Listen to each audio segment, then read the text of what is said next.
ACM Formation, un centre de formation, donc une assiette foncière de 3 hectares. Et d'ailleurs, nous préparons, là encore, un investissement dans un centre de formation à la logistique. Merci pour les autres. Maintenant, je dirige une petite PME, donc ça me change un peu. Dans l'acier et dans l'aluminium, en Angleterre, en Australie, et qui est en train de s'étendre en France. Voilà, le Comidoc Dunkerque produit du silico-manganèse, c'est destiné à l'industrie sidérurgique. 10 fois plus que nous. Voilà, 10 fois plus. Et donc, on est les hyper électro-intensifs. François, il met beaucoup d'énergie. On va le remercier ce soir quand même pour ça, parce que je crois que c'est d'abord un territoire très vaste. Avec directement les salariés dans le cadre d'un référendum, puisque vous pouvez le faire dans certains cas. Donc ce sont des axes sur lesquels nous sommes moteurs.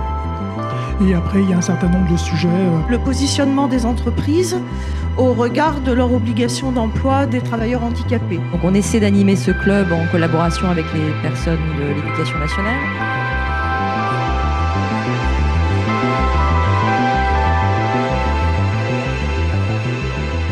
Les 20 premiers au monde est sorti il y a 2 jours. Il n'y a pas une seule entreprise européenne.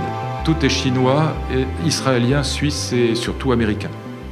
Cette 3e révolution industrielle, elle a 3 retombées majeures qui sont toutes, sans exception, liées au progrès de l'intelligence artificielle.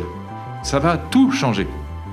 La première retombée, c'est là que j'ai eu ce débat avec Rifkin, c'est ce qu'on appelle l'économie collaborative. Uber, Airbnb, Blablacar, etc.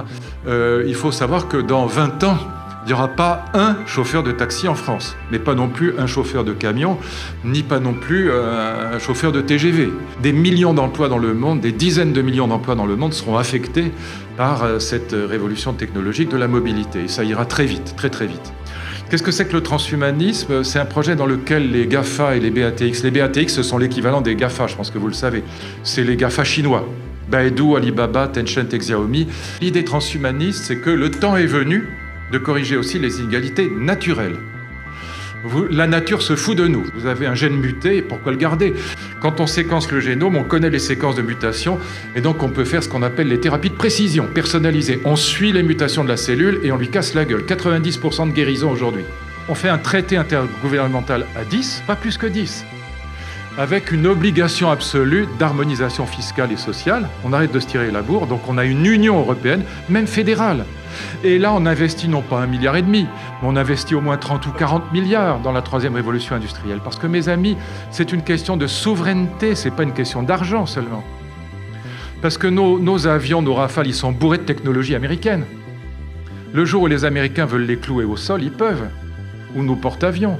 Et donc, on est totalement dépendant des États-Unis. Son bouquin, il ouvre plusieurs pistes.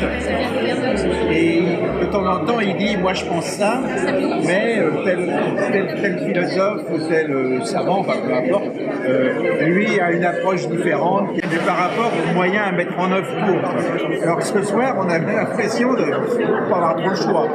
Ce qui va faire gagner de l'argent dans cette révolution industrielle, c'est pas le pétrole, c'est pas l'électricité, c'est pas le moteur à explosion, c'est l'intelligence.